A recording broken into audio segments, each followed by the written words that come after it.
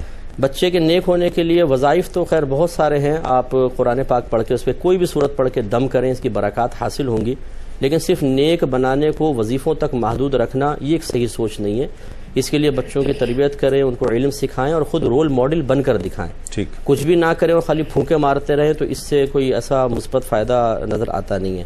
تعویذات وغیرہ اگر چاہیے ہوں تو پھر یہ ہمارے عاملین کے جو پروگرام آتے ہیں کیو ٹی وی پر، ان سے رجوع کریں انشاءاللہ. علامہ صاحب اگر کوئی تعویذ بتانا چاہیں تو. آج پیر صاحب بیٹھے ہوئے، آج تو بڑے پیر صاحب تشریف لائے ہیں. آج آپ تعویذ نہیں دیں گے. جی سر. حجرے کی طرف رغبت فرمائیں، حضرت سے رابطہ فرمائیں. اچھا. کیونکہ کچھ سائیکولوجیکلی بھی یہ ہماری بہن لگ رہا ہے ایسا کہ وہ اس کے غم میں ہے شاید زیادہ، جو میں محسوس کر پایا ہوں. انہوں نے ماشاءاللہ کہہ رہی ہیں کچھ خوشی اور ہے اللہ تعالیٰ. جی اللہ بہتری فرمائے اللہ تعالیٰ. اب وہ تینوں سوال ہیں انہوں نے وہ ایک ہی جہت کے ان کے سوالات ہیں. خوف بیٹھ جاتا ہے بعض اوقات، ایسا ہوتا ہے مسکیریج وغیرہ ہو جائے تو پھر دل میں یا کچھ گھر والوں کا بھی ایک خوف تو ہو سکتا ہے نا کہ گھر والوں کا کوئی پریشر ہو، کوئی سسرال کا پریشر ہو. یہ بالکل پس منظر ہوتا ہے. جی آپ فرمائیں. جی فرمائیں. معاشرے کے اندر ایسا ہوتا ہے کہ خواتین کا اگر پہلی مرتبہ خاص طور پر ایسا ہو جائے تو پریشان ہوتی ہیں. اچھا پھر دوسری دفعہ ہونے سے مزید ایک ڈر ہوتا ہے اس کا کہ یہ اگر ہو گیا تو پھر پتہ نہیں کیا بنے گا سسرال والے. کہ مفتی صاحب جو بات فرما رہے تھے کہ خالی جو ہے وہ پھونکے مارنے سے نہیں کرنا، بالکل صحیح فرما رہے تھے کہ اولاد کی تربیت اور اس کے لیے محنت اور جد و جہد اور اپنے آپ کو ایک ماڈل کے طور پر.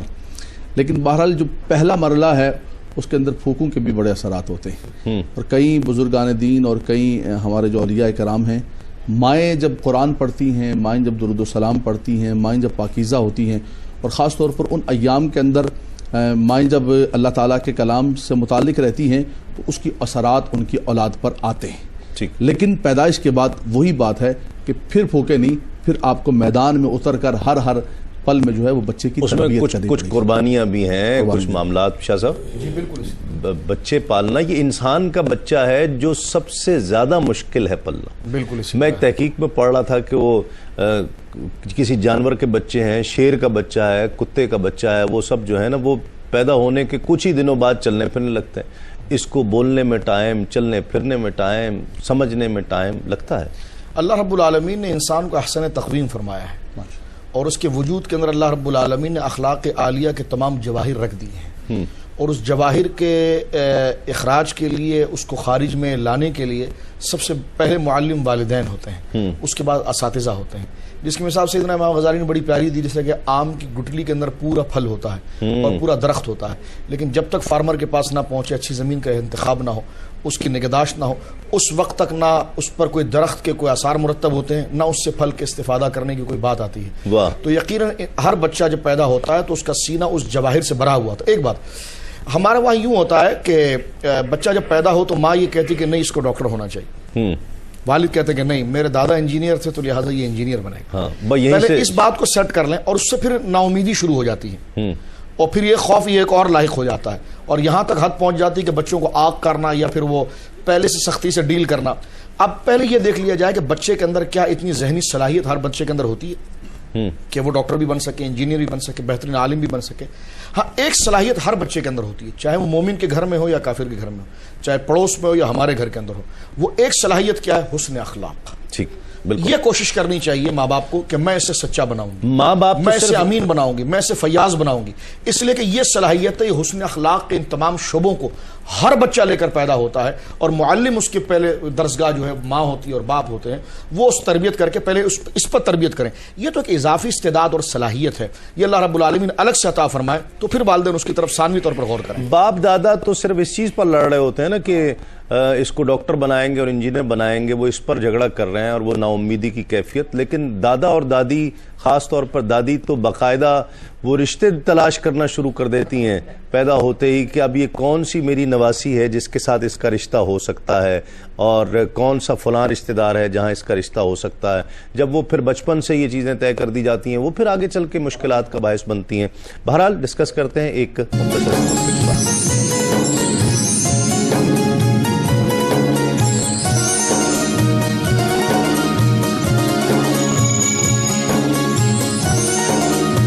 کریم رؤوف الرحیم صلی اللہ علیہ وسلم کا اعتکاف۔ حضرت عائشہ صدیقہ رضی اللہ عنہا حضور اکرم صلی اللہ علیہ وسلم کے اعتکاف کا معمول بیان کرتے ہوئے ارشاد فرماتی ہیں، حضور نبی کریم صلی اللہ علیہ وسلم رمضان المبارک کے آخری عشرے میں اعتکاف فرمایا کرتے تھے، یہاں تک کہ آپ اللہ رب العزت سے جا ملے۔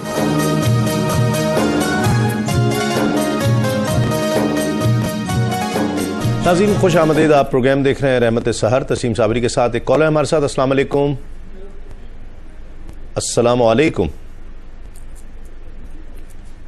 السلام علیکم۔ لائن میرا خیر ڈراپ ہو گئی ہے، وہ بگ بینگ تھیوری بھی رہ گئی ہے۔ جی کچھ پہلے کی کوشچن لے لیتے ہیں۔ انہوں نے کہا کہ تصویریں گھر میں لگانا جائز ہے کہ نہیں؟ دیکھیں، جاندار کی تصاویر تعظیماً لگانا یہ شرعاً ممنوع ہے۔ نبی کریم صلی اللہ علیہ وسلم نے ارشاد فرمایا، جس گھر میں کتا تصویر یا کوئی حالت جنابت میں ہو، اس گھر میں اللہ کی رحمت کے فرشتے نہیں آتے۔ تو یہ اس طرح آویزہ کر کے نہ لگائیں۔ اگر البم وغیرہ میں رکھی ہیں، پہلی بات تو یہ کہ کھنچوائیں نہیں، شوقیہ ہونی نہیں چاہیے۔ اگر کھنچوا بھی لی ہیں اور البم میں کر کے رکھی ہیں تو اس کی گنجائش نکل سکتی ہے، لیکن تعظیماً نہ لگائی جائیں۔ کتے کا مسئلہ یہ ہے کہ جیسے بھی بتایا کہ نبی کریم صلی اللہ علیہ وسلم نے فی نفسی اس کو منع فرمایا، لیکن بعض صورتوں میں اس کے جواز کی بھی آپ نے اشارہ فرما دیا ہے۔ مثال کے طور پہ چور بہت زیادہ آ رہے ہیں، حفاظت کے لیے یا مویشیوں کو کنٹرول کرنے کے لیے بعض وقت کتا پالا جاتا ہے، تو وہ یا شکار کرنے کے لیے، تو یہ 3 صورتیں ایسی ہیں کہ جس میں کتے کو پال سکتے ہیں، شوقیہ پالنے سے منع کیا گیا۔ اور یہ جو کچھ لوگوں کا دھیان اس وجہ سے بھی جا رہا ہے نا کہ وہ اب وہ جس شاپنگ سینٹر میں آپ چلے جائیں وہاں پر کتوں کی خوراک الگ رکھی ہوئی ہوتی ہے، تو وہ دیکھ کر بھی خیال آتا ہوگا کہ یار کتے ہی پال لیں۔ جہاں کتوں کے ہوتے ہیں۔ ایک انہوں نے کہا کہ مردوں کے یہ غسل دیتے ہیں مردوں کو، تو کیا اس کی آمدنی معاوضہ لینا شرعاً جائز ہے کہ نہیں ہے؟ دیکھیں، اگر کسی مقام پر ایک ہی غسل دینے والا ہے اور کوئی نہیں ہے تو وہاں تو فقہا نے یہ فرمایا کہ یہ معاوضہ نہ لے، لیکن اگر دوسرے غسل دینے والے بھی ہیں تو پھر ان کے لیے معاوضہ لینا شرعاً بالکل درست ہے، یہ لے سکتے ہیں، اس میں کوئی حرج نہیں ہے۔ ٹھیک ہے۔ اور یہ کہتے ہیں 4 سال سے غسل دے رہا ہوں، اب خوف نہیں رہتا، تو میں نوکری کروں یا نہ کروں؟ دیکھیں، غسل دینے کا مقصود فقط حصول خوف نہیں ہے، بلکہ ان کو چاہیے کرتے رہیں، کیونکہ اس قسم کے افراد تو ملیں گے ہی نہیں، بہت کم لوگ ملیں گے۔ اب دیکھیں نا، بھیجا نکلا ہوا ہے، آنتے باہر ہیں، آپ اور ہم تو شاید میں بھی ہمت نہیں کر سکوں، سن کر یہ حال ہو رہا ہے، لیکن یہ بہت اہم بات ہے اور ان کا اعتراف کرنا اس سے بھی زیادہ اہم ہے۔ اور اس کے لیے بھائی کے ذہن میں جو پریشانی ہے نا، میں تو اس کو سلام پیش کرتا ہوں۔ دیکھیں، بہت اچھی ہے، لیکن یہ پریشان نہ ہو، بلکہ اس کو اللہ کی رحمت تصور کریں۔ ٹھیک۔ اگر یہ غسل دیتے ہوئے خوف میں مبتلا ہوں تو کیا یہ کر سکیں گے غسل؟ صحیح، دے ہی نہیں سکتے ہیں۔ یہ اللہ کی عطا ہے کہ ان کے دل سے وہ خوف نکال لیا ہے کہ جو اب اس غسل کے راہ میں مانع اور رکاوٹ نہیں ہے۔ جیسے ڈاکٹرز کا مسئلہ دیکھ لیں، آپریشن کرتے ہیں، دماغ کا سر پھاڑ دیا ہے، اندر پورا مطلب پیٹ کاٹ دیا ہے، اگر خوف ہو تو کر سکیں گے؟ وہ ہاتھ کانپتے رہیں گے اور خوف کی وجہ سے کچھ بھی نہیں کر سکتے۔ تو ڈاکٹرز کے دل سے بھی پھر اللہ تعالیٰ ایک خوف اس قسم کا نکال دیتا ہے جو ان میں پھر خود اعتمادی فراہم کرتا ہے، قوت بحال رہتی ہے، بلڈ پریشر لو نہیں ہوتا اور آپریشن کامیاب ہو جاتا ہے۔ تو یہ اللہ تعالیٰ مقرر فرماتا ہے۔ علامہ صاحب، کوئی پرٹیکولر کیس ہے یا مطلب بار بار دیکھنے سے خوف نکل گیا ہے؟ کیا وجہ ہے؟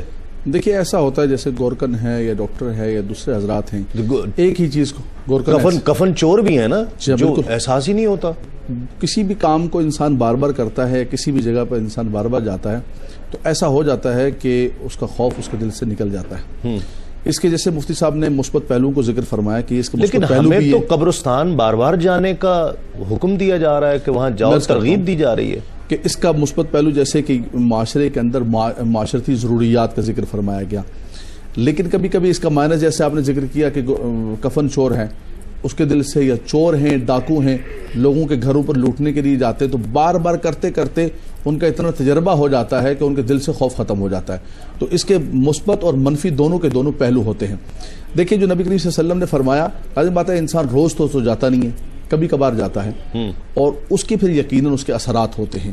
یہی فرمایا گیا کہ کبھی کبھی جایا کرو قبرستان، کہ اس سے تمہیں دنیا کی لذات سے تم دور رہو گے اور تم موت کو اور قبر کو، اپنی آخری منزل کو جو ہے نا وہ یاد رکھو گے۔ ٹھیک۔ تو کبھی کبھی جانے سے، ہاں بار بار جانے سے تو وہ تو ویسے بھی قدر کو کھو دیتا ہے تیرا روز روز کا آنا، یہ تو ہے ذوالغدبن تزدد حبن، یہ تو محبتیں بھی کم ہو جاتی ہیں۔ نہیں، ایسی بات نہیں، یہ آپ ماشاءاللہ مطلب آپ دیکھیں آپ تشریف لاتے ہیں اور میری خواہش ہوتی ہے آپ تشریف لائیں. نہیں یہ تو یہ کبھی محبت کم نہیں ہوئی. ہم نے گیپ ہی کیا نا اسی لیے وہ آپ نے اپنی وجوہات کی بنا پر کیا. روز روز آئیں اور وہ محبتیں جاتی رہیں. نہیں ایسا نہیں ہے حضرت, میں روزانہ ان کے لیے ان کا ذکر ہوتا ہے. ویسے جتنا آپ کی غیر موجودگی میں تسلیم ہے آپ کا شاہ صاحب سے کتنا ذکر اسکالر کا اتنا نہیں کرتے ہوں گے. ویسے یہ صحیح بات بہت زیادہ. میں تو بکر صاحب قبلہ کا اور علامہ لیاقت صاحب کا بڑا کثرت سے بہت ہم کثرت سے محبت سے ذکر کرتے ہیں. ساتھیوں کا آپس میں بہت ہمارے پاس نماز جنازہ غیبانہ منع ہے لیکن ذکر غیبانہ جو ہے بہت مستحسن ہے.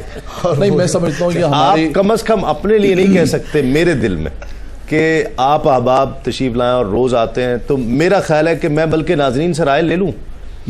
ایسے کئی لوگ ہیں جو یہ کہتے ہیں جی یہ سارا سال مفتی صاحب ایسی کالز آئی ہیں کہ یہ پروگرام سارا سال جاری رکھیں, سارا سال اب ختم ہونے والا ہے, ہم کیسے یہ ہمیں یاد آئے گا, کیسے کیا کریں کیا نہ کریں. اس میں ایک چیز کہوں گا تسلیم بھائی, آپ روز یہ شروع کریں. ایک میں گزارش کروں گا, جیسے ابھی ہم بیٹھے ہوئے تھے اور بڑا اچھا لگ رہا تھا مجھے, یہ بھی اللہ تعالیٰ کا کرم ہوتا ہے کہ دلوں کو اللہ تبارک و تعالیٰ مربوط و مضبوط فرما دیتا ہے.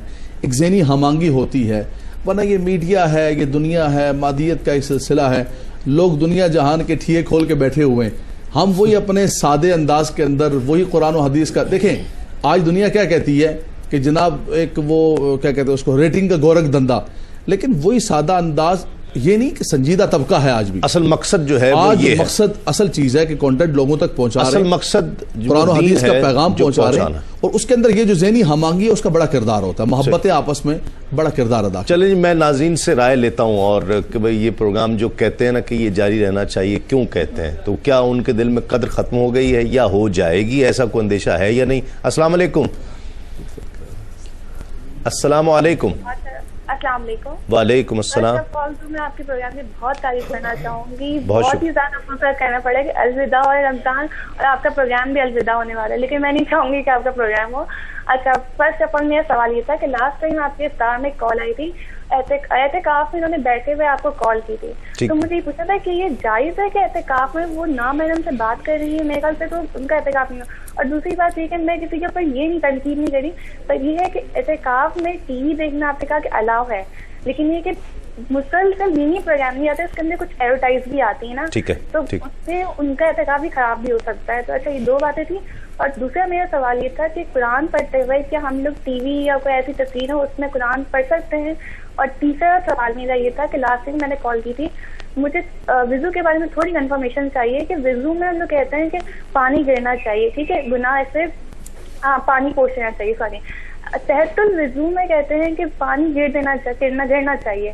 تو یہ مجھے تھوڑی سی کنفرمیشن چاہیے تھی پلیز. اور اچھا لاسٹ چوتھا سوال, سوری مجھے یہ پوچھنا تھا کہ میں نے ہیلے کے بارے میں لاسٹ ٹائم پوچھا تھا, اب ایک آنٹی نے مجھے ہیلے کا گفٹ دیا نا, تو کیا میں اس کو پہن سکتی ہوں؟ حالانکہ میں ضرورت مند نہیں ہوں, الحمدللہ آئی کین افورڈ. تو وہ آنٹی کو آپ نے بتایا نہیں کہ مجھے نہیں ضرورت ہے اور آپ نہیں, میں نے بتایا, لیکن انہوں نے بولا ہے کہ ہیلا پاک ہوتا ہے اور آپ پہن سکتی ہو. ٹھیک ہے, میرے پاس رکھا ہوا ہے, تو میں پوچھنا چاہ رہی ہوں کہ پہن سکتی ہوں یا نہیں پہن سکتی. تھینک یو سو مچ. ٹھیک ہے, بالکل آپ کو بتاتے ہیں. کالر اور شامل کرتے ہیں. السلام علیکم. السلام علیکم. ہلو, السلام علیکم. وعلیکم السلام. کون اور کہاں سے؟ السلام علیکم. جی میں گجرات سے بات کر رہی ہوں. جی کہیے بہن, کہیے. ہاں جی جی, میرے دو سوال ہیں. میرا پہلا سوال یہ ہے کہ جب کوئی بیمار ہو جائے, بہت زیادہ بیمار ہو جائے, وہ ڈاکٹری علاج تو کرواتا ہے, لیکن اس کے ساتھ ساتھ یعنی کہ جیسے کوئی مشورہ دیتا ہے, یا لوگ جیسے کہتے ہیں کہ دم وغیرہ کروائیں, یا اس سے بھی یعنی کہ جو علاج کرواتے ہیں لوگ, یا روحانی طریقے سے جو لوگ علاج کرواتے ہیں, تو وہ جب علاج کروایا جاتا ہے تو پھر اس کے سلسلے میں جو کہ وہ کوئی تعویذ دے بیماری کی شفا کے لیے کہ آپ یہ پہنیں تو آپ کو آرام آئے گا, یا پہنے رکھیں, یا جب بھی آپ اسے اتاریے گا نہیں ہے یہ وہ. تو میں نے پوچھنا یہ تھا کہ مطلب کیا وہ تعویذ کا پہننا حالانکہ وہ بیماری کے لیے ہے, تو کیا وہ شرک کے زمرے میں آتا ہے؟ اور دوسرا سوال میرا یہ ہے کہ جب کوئی یہ صدقہ دیتا ہے, جیسے اپنی جان کا صدقہ, جو کوئی بکرا وغیرہ ذبح کرواتے ہیں یا کچھ, تو اگر کوئی غریب یا نہیں ہے جن میں وہ بانٹنا ہو, یا اس طرح اتنی زیادہ تعداد میں اگر لوگ نہ ہوں جن کو دیا جا سکے, تو کیا وہ ہم یہ جو مدرسے وغیرہ ہوتے ہیں وہاں دے سکتے ہیں؟ ٹھیک ہے، بالکل آپ کو بتاتے ہیں. ایک کال ہمارے ساتھ اور ہیں. السلام علیکم. وعلیکم السلام. جی کون صابر کہاں سے؟ میں لاہور سے بات کر رہا ہوں. دانش نام ہے میرا. جی دانش. میں اپنے انکل کے گھر جاتا ہوں تو ان کے گھر میں جو بیڈ ہے اس کا رخ بھی کعبے کی طرف ہے، پاؤں یعنی کہ کعبے کی طرف ہو جاتے ہیں، اور ان کا جو واش روم ہے وہ بھی کعبے کی طرف ہے. اب میں نے کبھی ٹھہرنا ہوتا وہاں پہ تو مجھے ذرا اس کے سلسلے میں وہ گناہ ہے، میں اگر یوز کروں گا اس کو گناہ کے زمرے میں تو نہیں آتا. واش روم اور بیڈ کی طرف سونا تو چلو میں اس سائڈ سے سو سکتا ہوں، پر واش روم یوز کرنا تھوڑا مشکل کام ہے. ٹھیک ہے بالکل میں آپ کو بتاتے ہیں. ہم لوگ انشاءاللہ ایک کال اور شامل کرتے ہیں. السلام علیکم. جی وعلیکم السلام. جی کون اور کہاں سے؟ جی عثمان بول رہا ہوں لاہور سے. جی عثمان بھائی. جی یہ پہلے تو مجھے سلام کہنا ہے مفتی صاحب کو، باقی تمام علماء کرام کو اور نعت خان صاحب کو. جی. اور سیکنڈلی میرا سوال یہ کہ ماں کا جو حکم ہے وہ ماننا فرض ہے اور داڑھی رکھنا جو ہے وہ سنت رسول ہے. تو اگر ماں کا حکم ہو کہ داڑھی جو ہے وہ کاٹ دی جائے تو اس میں کیا حکم ہے؟ ٹھیک ہے بالکل آپ کو بتاتے ہیں. ایک مختصر سا وقفہ، لوٹتے ہیں اس یقین کے ساتھ.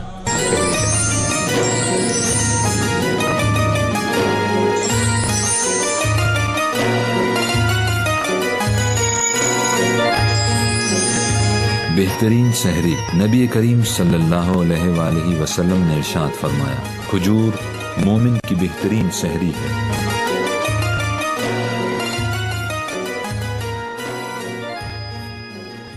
ناظرین خوش آمدید. آپ پروگرام دیکھ رہے ہیں رحمت سحر تسیم صابری کے ساتھ، اور کلام شامل کرتے ہیں. فیصل حسن نقشبندی ہمارے ساتھ تشریف فرما ہے. بسم اللہ.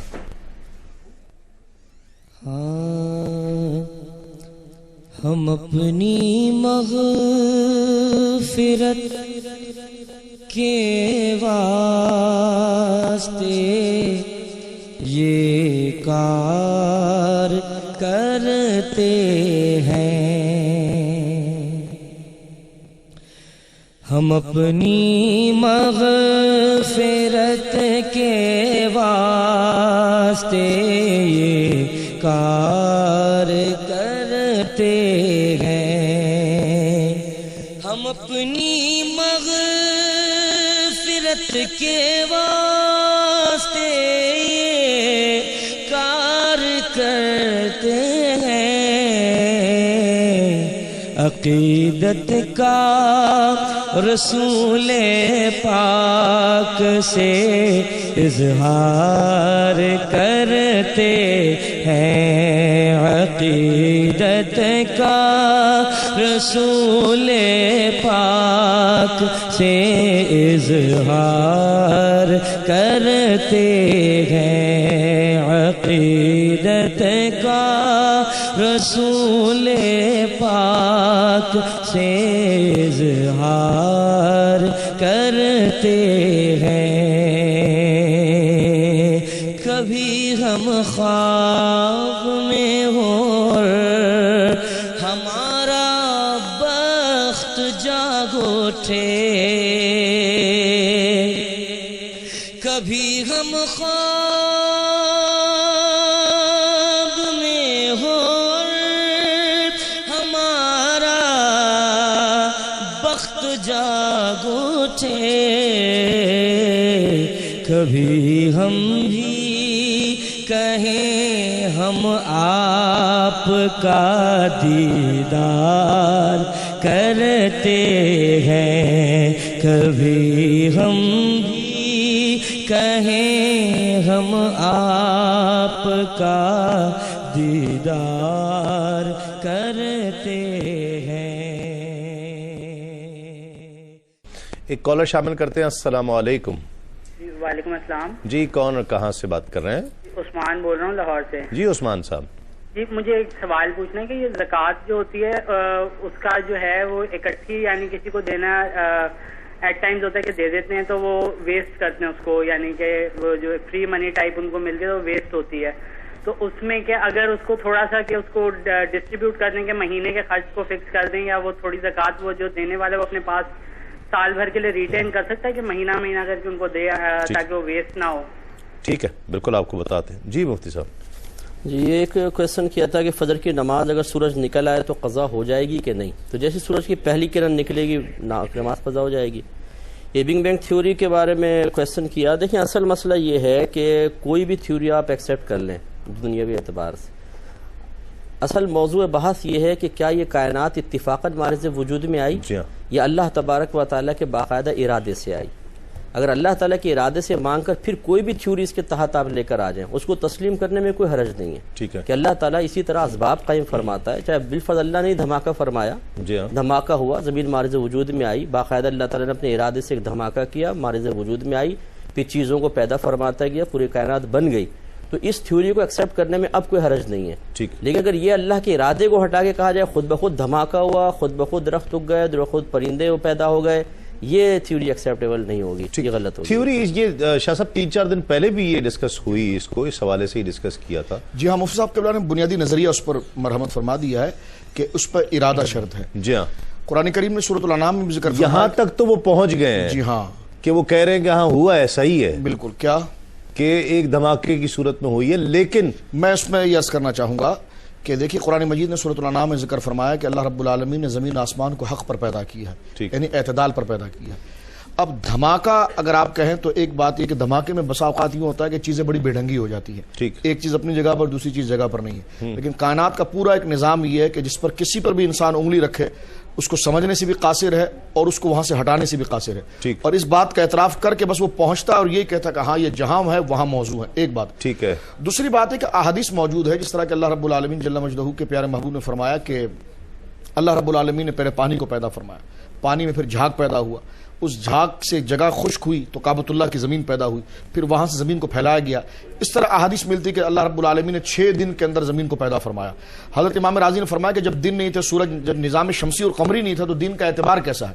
تو فرمایا کہ یہ کام بڑی حکمت کے ساتھ ہوا ہے اور جلد بازی کے ساتھ نہیں ہوا ہے، اور اس میں اعتدال کے ساتھ ہوا اور حسن کے ساتھ ہوا ہے، جس حسن کے ساتھ کسی کام کو معراج تک پہنچایا جائے. واہ سبحان اللہ. کالر شامل کرتے ہیں. السلام علیکم.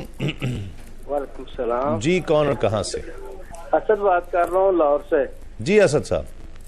سر جی ابھی آپ کو شاہ جی نے کہا تھا کہ ہم آتے ہیں آپ کا جو قدر کم ہو جاتی ہے، تو اس لیے آج سے ہم نے مشورہ دینا تھا، رائے دینی تھی کہ ہم صبح دہلی کا پروگرام آپ کا دیکھتے ہیں، شاہ جی کو دیکھتے ہیں، ہمیں سکون ہو جاتا ہے آپ کا چہرہ دیکھ کے. تو مفتی صاحب ہیں ہم، تو آپ اپنے علماء کرام کا چہرہ دیکھتے ہیں تو ہمارے کو سکون ہو جاتا ہے، سارا دن ہمارا سکون سے گزر جاتا ہے. جی یہی میں علامہ صاحب کو یہی کہہ رہا ہوں کہ آپ آتے ہیں تو ہمیں سکون ملتا ہے. ہم تو کوشش کرتے ہیں کہ آپ پورا سال پروگرام چلائیں اور ہم صبح آپ کی زیارت کرتے رہے، ہمارا دن سکون سے نکلتا رہے. نہیں تو یہ علامہ صاحب اب روز پروگرام شروع کریں گے انشاءاللہ. تو انشاءاللہ تسلیم بھائی آپ بھی ہیں، علامہ صاحب بھی ہیں، شاہ جی بھی ہیں، مفتی صاحب بھی، ہم سب کو جو ہمارا قسمت ہے کہ آپ سے صبح بات ہوگی. بڑی محبت، بڑی نواز. جی سوال کیجئے. بہت مہربانی جی. چلیں ایک کالر شامل کرتے ہیں. السلام علیکم. ہیلو السلام علیکم. وعلیکم السلام. تسلیم بھائی پشاور سے نایاب بات کر رہا ہوں. جی نایاب صاحب کیسے ہیں تسلیم بھائی؟ اللہ کا شکر ہے الحمدللہ. اور مفتی صاحب کو بھی اور دونوں علماء جو بیٹھے ہیں ان کو بھی بہت بہت سلام. وعلیکم السلام. تسلیم بھائی ایک تو پروگرام کے حوالے سے یہ میں نے کہنا تھا کہ ہونا چاہیے. میں سارا سال صرف رمضان کے مہینے کا انتظار کرتا ہوں اور اسپیشلی پھر اس میں آپ کے پروگرام کا بھی، کہ اس سے بہت کچھ سیکھنے کو ملتا ہے. بڑی محبت آپ کی. تو یہ پروگرام تو ویسے بھی ہونا چاہیے. میں تقریباً 7-8 سال سے دیکھ رہا ہوں اور تقریباً سبھی ہم دیکھتے ہیں. تسلیم بھائی سوال میرا یہ ہے مفتی صاحب سے، ایک تو میں نے لاسٹ ٹائم بھی کال کی تھی اگر آپ کو یاد ہو ابھی کچھ دن پہلے، تو اس میں میں نے غلمان کے حوالے سے پوچھا تھا. تو اس کے حوالے سے انہوں نے مفتی صاحب نے تو بتا دیا تھا، لیکن اس کے بارے میں یہ میں نے کہیں سے سنا تھا کہ جی یہ جو ہیں جنتی جو حوریں جو دنیا کی جو عورتیں ہیں ان کے لیے یہ غلمان ہوں گے. تو اس کے بارے میں تھوڑا سا بتا دیں کہ یہ کہاں تک صحیح ہے. اور دوسرا یہ کہ پہلے جب اولیاء کرام ہوا کرتے تھے تو اب اس دور میں جو ہے وہ اولیاء کرام اس طرح سے ہمیں نظر نہیں آتے کہیں. تو اگر ہیں بھی تو مطلب جس سے ہمیں کم از کم رہنمائی مل سکے یا کچھ، تو کیسے ان کا پتہ چلے گا؟ وہ ایک مصرع ہے نا، تیری آنکھ نہیں دیکھن والی. بالکل تسلیم بھائی یہ بات تو. اور ایک آپ ہند کو ہیں یا پنجابی سمجھ لیتے ہیں؟ ہند کو ہیں آپ؟ جی میں ماشاءاللہ مجھے تقریباً 7-8 زبانیں آتی ہیں، لیکن بیسکلی میں پٹھان ہوں گی. اچھا ماشاءاللہ. چلیں بہت شکریہ، بڑی محبت آپ کی. ایک مختصر سا وقفہ، لوٹتے ہیں اس یقین کے ساتھ آپ کہیں.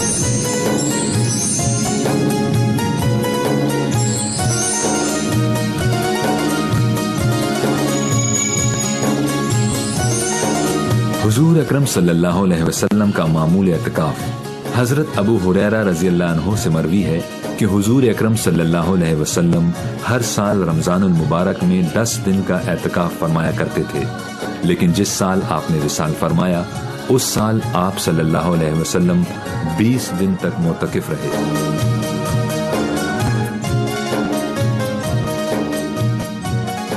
ناظرین خوش آمدید، آپ پروگرام دیکھ رہے ہیں رحمت سحر، تسیم صابری کے ساتھ، اور کچھ سوالات جو آئے ہیں ان کے جوابات شامل کرتے ہیں۔ جی علامہ صاحب، ایک زکوٰۃ کے حوالے سے ایک سوال کیا تھا کہ کیا زکوٰۃ ایک ساتھ کسی کو دے سکتے ہیں؟ ایک ساتھ دینے سے ان کو یہ لگتا تھا کہ شاید وہ زکوٰۃ کو مال کو ضائع کر دیں گے۔ دیکھیں، زکوٰۃ کے لیے بنیادی چیز یہ ہے تسلیم بھائی کہ ہم دیکھیں گے کہ وہ زکوٰۃ کا مستحق ہے۔ اگر مستحق ہے تو اس کو آپ متفرق بھی دے سکتے ہیں اور ایک ساتھ بھی دے سکتے ہیں۔ ہاں، یہ فقہاء کرام نے فرمایا کہ اتنا دے دینا کہ اس سے وہ خود غنی ہو جائے، صاحب نصاب ہو جائے، یہ منع ہے۔ ٹھیک، اس کے اندر یہ بھی کیا جائے، ہمارے ہاں ایک کانسیپٹ یہ ہے کہ آپ زکوٰۃ ایک ساتھ ہی دے دیں رمضان کے اندر، لیکن ان کی سوچ اچھی ہے، بالکل صحیح ہے۔ ہمارے ہاں کچھ جماعتیں بھی ایسے کرتی ہیں کہ فلیٹس لے کر دے دیتی ہیں، لیکن ان کو بھی یہ پرابلم ہوتی ہے کہ بھئی یہ فلیٹ کو بیچ دیں گے یا کچھ کر دیں گے۔ ٹھیک ہے، اس میں کچھ ایسی کنڈیشنز رکھ لیتے ہیں، ایسی شرائط رکھ لیتے ہیں کہ جس کی وجہ سے پرابلم پھر یہ پیدا ہوتی ہے کہ زکوٰۃ ادا نہیں ہوتی ہے۔ ٹھیک وہ ہے، کنڈیشنل زکوٰۃ ہوگی اور اس کے اندر تملیک نہیں ہوگی، جب تک اباحت صرف ہوگی زکوٰۃ نہیں ہوگی۔ ہاں، یہ کیا جا سکتا ہے کہ آپ متفرق دیں۔ ایک صرف اس میں ایک جملہ اتنا کہوں گا کہ ہمارے یہاں یہ بھی ایک کانسیپٹ ہے کہ رمضان کے اندر آپ دے دیں، بس جلدی سے دے دیں، کسی طرح ختم کر دیں زکوٰۃ۔ ایسا نہیں ہے، زکوٰۃ کو سنبھال کے رکھیں۔ آپ اگلے نصاب کے حساب کرنے سے پہلے اس زکوٰۃ کو ختم کرنا یہ لازم و ضروری ہے۔ آپ کو مستحق ملتے رہے، آپ ان کو زکوٰۃ دیتے رہے۔ ٹھیک ہے، ٹھیک ہے۔ ایک سوال اور پوچھا ہے کہ اولیاء کرام نظر نہیں آتے ہیں۔ دیکھیں، یہ اولیاء کرام تو یقیناً اللہ کے بندے موجود ہیں، انہی کے توسل سے اور انہی کے تصدق سے کائنات کا نظام چل رہا ہے۔ شام کے اندر بھی افضال موجود ہیں، یہاں بھی اولیاء کرام موجود ہیں۔ یہ اللہ تعالیٰ کا کرم ہے کہ جو ہم بچے ہوئے ہیں، ورنہ ہمارے جو گناہ ہیں، جو اجتماعی طور پر ہماری برائیاں ہیں، یہ اللہ کے نیک بندوں کی۔ لیکن بہرحال یہ ایک حقیقت ہے کہ آج تصوف کے نام پر اور ولایت کے نام پر دغا بہت زیادہ ہو گیا، دھوکہ بہت زیادہ ہو گیا۔ یہ تو پہلے بھی ڈاکٹر اقبال روتے رہے کہ لباس خضر میں یہاں ہزاروں راہزن پھرتے ہیں، تو واقعتاً لباس خضر، یہ وہ انگلینڈ جب گئے تھے تب کہا تھا انہوں نے؟ نہیں، وہاں بھی تو بہت زیادہ ہیں، وہاں بھی بہت زیادہ ہیں، لیکن یہیں سے یہ برکت ساری یہیں سے گئی ہوئی ہے۔ ٹھیک، یہ ہمارے آپ تینوں احباب ماشاءاللہ آپ ان شخصیات میں سے ہیں کہ جنہوں نے بہت سفر کیے ہیں، کئی ممالک میں گئے ہیں، کیسے تلاش کریں؟ آپ کو تو ملے ہوں گے، ان کا سوال بہت ویلڈ ہے کہ اس کو کہاں تلاش کریں؟ دیکھیں جی، ہمارے ہاں علماء کرام گفتگو فرمائیں گے اس پر، میں صرف اتنا جملہ کہوں گا کہ شاہ صاحب ذکر فرمائیں گے کہ ہمارے ہاں جو ولایت کا معیار ہے اور جس کسوٹی کے اندر پرکھتے ہیں وہ یہ ہے کہ کوئی چیز ہمیں نظر آئے اور کوئی اڑ کے دکھائے، کوئی اور چیز شعبدہ کو دکھائے۔ ولایت کا معیار جو آپ نے شروع کے اندر آیت کریمہ پڑھی اولیاء کرام کی شان میں، اس میں ولی کی تعریف اور ڈیفینیشن بھی بتا دی کہ الذین آمنوا وکانوا یتقون۔ اللہ کا ولی صاحب ایمان کامل رکھتا ہے اور صاحب تقوی ہوتا ہے، اس کی زندگی کا جو دوام ہے وہ اللہ تبارک و تعالیٰ کے خوف اور تقوی پر ہوتا ہے۔ یہ اگر پایا جاتا ہے تو اللہ تبارک و تعالیٰ کا ولی۔ ضروری نہیں ہے کہ وہ لباس خضر میں ہوگا، لباس ہوگا، ایسا بھی ہو سکتا ہے کہ سادے رہنے والے بندوں کے اندر جو ہے اللہ تبارک و تعالیٰ اور اللہ کا ولی ہو۔ کیا کہتے ہیں شاہ صاحب؟ جی بالکل اسی طرح ہے جو قرآن کریم کی آیت آپ نے ذکر فرمائی علامہ صاحب نے کہ ایمان صحیح العقیدہ ہونا اور عمل میں صالح ہونا، تو یہ ولایت کے اس اساس اور بنیاد آپ قرار دے سکتے ہیں کہ ایک شخص کا جو عالم دین بھی ہے، اپنے علم پر عمل کرنے والا بھی ہے، عرفان سے بھی واقفیت رکھتا ہے، سواد اعظم کے نظریات سے مکمل تمسک رکھتا ہے، اس کی ہر فکر، اس کا ہر لہجہ۔ لیکن جو آیت کریمہ آپ نے ذکر کی نا کہ لا خوف علیہم ولا هم يحزنون، تو ایک دن پہلے بھی ہم نے ذکر کیا تھا ولایت کی فکر کے اندر یہ تو تمام شرائط ایمان اور عمل کے جو ہے کہ وہ 2 جز کے اندر ذکر کر دیے جاتے ہیں۔ اس کی زندگی کا عمل جو ہوگا اور جو اس کی تحریک ہوگی وہ الحب للہ والبغض فی اللہ، محبت اس کی اللہ کے لیے ہوگی، دشمنی اس کی اللہ کے لیے ہوگی۔ اگر وہ اللہ کے دشمنوں سے، رسول کے دشمنوں سے، صحابہ کے دشمنوں سے، اہل بیت کے دشمنوں سے یاریاں ڈال رہا ہوگا اور ظاہری لباس اس نے یاروں والا اللہ والا پہنا ہوگا تو یہی فکر اس کی نفی کرتی ہے۔ تو محبت اللہ کے لیے ہوگی، دشمنی اللہ کے لیے ہوگی۔ اس کو اگر وہ کسی کو چاہے گا بھی تو سیٹ اور امیر غریب میں فرق نہیں کرے گا، وہ اللہ رب العالمین کے بندوں کو بندہ سمجھ کر چاہے گا اور ان کے تقوی، ان کی طہارت اور ان کی رغبت جو اللہ رب العالمین کی جس طریقے پر آ رہی ہے، بڑھ رہی ہے، اس اعتبار سے وہ اپنی مجلسوں میں، اپنی محفلوں میں ان کو ترجیحات دے گا۔ ان کا اشارہ شاید اس طرف ہے کہ جو انہوں نے کچھ ایسے چند ایک پیر دیکھ لیے ہوں گے کہ جن کا مرید ہونے کے لیے صاحب نصاب ہونا شرط ہوتا ہو۔ لیکن مسئلہ یہ ہے کہ ایک ہے معیار شرع، ایک ہے عوامی معیار۔ اصل میں ہوتا یہ ہے کہ ہم عوامی معیار جو ہم نے ایک محسوس کیا ہوتا ہے معاشرے میں، ایک معیار ولایت کا چل رہا ہوتا ہے، اس پہ ہر شخص کو پرکھنے کی کوشش کرتے ہیں. ہمارے یہاں معیار کیا چل رہا ہے؟ ایک تو پبلک پیچھے ہونی چاہیے، دوسرا آستانہ ہونا چاہیے، تیسرا اس کا لباس بالکل ایسا ہو کہ دیکھیں تو کوئی اس کے اندر آپ کو زیب و زینت نظر نہ آئے. گلے میں مالائیں بھی بعض اوقات اس کا ہوتا ہے. بابا نے ڈنڈا ہاتھ میں لے لیا، ڈنڈے والی سرکار بن گئی تو ہم کہتے ہیں جی یہ بابا ہے. اچھا بڑی بڑی حق ہو کے نعرے لگا رہا ہو، بولے یہ ولی ہے بھائی. اچھا اوپر دیکھ کے وہ معرفت سے بھرپور کلام کر رہا ہے جو خود سمجھ میں نہیں آ رہا، ہم کہتے ہیں بھائی یہ کوئی ولی ہوگا. اگر کوئی ویسٹ کوٹ پہن کے جبہ پہن کے بیٹھا ہو، خوبصورت سے امامہ پہن لے، وہ تو ولی ہو ہی نہیں سکتا. اصل معیار یہ نہیں ہے. کئی انبیاء علیہ السلام تشریف لائے ہیں، ان کے اوپر صرف ایک امتی ایمان لے کر آیا ہے، تو کثرت تعداد تو معیار نہیں ہوئی. حضرت بایزید بسطامی صاحب رحمۃ اللہ علیہ فرماتے ہیں کہ اگر کسی کو ہوا میں اڑتا دیکھو اور پانی پہ چلتا دیکھو، اس کی ولایت کی اس وقت تک گواہی مت دینا جب تک یہ نہ دیکھ لو کہ وہ اپنے نبی کی سنت پر عامل ہے کہ نہیں، یعنی حکم پورا کر رہا ہے کہ نہیں کر رہا. اور مالک بن دیرار رحمۃ اللہ علیہ فرمایا کرتے تھے کہ ہوا میں اڑنا کوئی کمال نہیں، یہ تو مکھی بھی کر لیتی ہے. پانی پہ چلنا کوئی کمال نہیں، تو چھوٹا سا تنکا بھی کر لیتا ہے. اصل ہے اتباع شریعت. تو معیار شرع یہ جو حضرت نے بار بار اشارہ کیا کہ انما اکرمکم عند اللہ اتقاکم، کہ بے شک تم میں سے اللہ تعالیٰ کی بارگاہ میں سب سے زیادہ بزرگی والا وہ ہے جو تم میں سے سب سے زیادہ تقوی والا ہو. اور تقوی بغیر علم کے نہیں آتا. پہلی شرط علم ہے، پھر شاہ صاحب نے اشارہ فرمایا صحیح العقیدہ ہونا چاہیے. تیسرا اس کا ظاہر بالکل باشرہ ہو. چوتھا اعلانیہ طور پہ کوئی گناہ نہ کرتا ہو. اگر یہ شرائط جمع ہو جاتی ہیں تو پھر وہ چاہے کیسے ہی لباس کے اندر کیوں نہ ہو، اس کے ساتھ پبلک ہو یا نہ ہو، وہ تنہا بھی بیٹھا ہو، وہ اللہ کا ولی ہو سکتا ہے اور آپ اسے اس دن قائم رکھ سکتے ہیں. اچھا دوسری میں بات عرض کروں گا کہ ہم نے اصل میں معیار مقرر کیے ہیں بہت بعد کے لوگوں کو ملاحظہ کرتے ہوئے. میں دعوت دیتا ہوں کہ آپ حدیثیں پڑھیں، صحابہ کے دور میں چلے جائیں، سرکار کے دور میں چلے جائیں. اس قسم کا تکلف آپ کو وہاں نظر ہی نہیں آئے گا کہ مالائیں پہنی ہوئی ہیں اور جبے پہنے ہوئے ہیں. تصور ہی نہیں، نارمل لائف ہے بالکل. ہمارے سرکار نے کڑے ہوئے جبے پہنے. یہ جو فقہا نے فرمایا کہ 4 انگل تک ریشم استعمال کرنا جائز ہے، کس وجہ سے بیان فرمایا؟ سرکار نے وہ جبہ استعمال فرمایا جس میں ریشم کے پیوند لگے ہوئے تھے، ریشم کے ٹکڑے لگائے گئے تھے.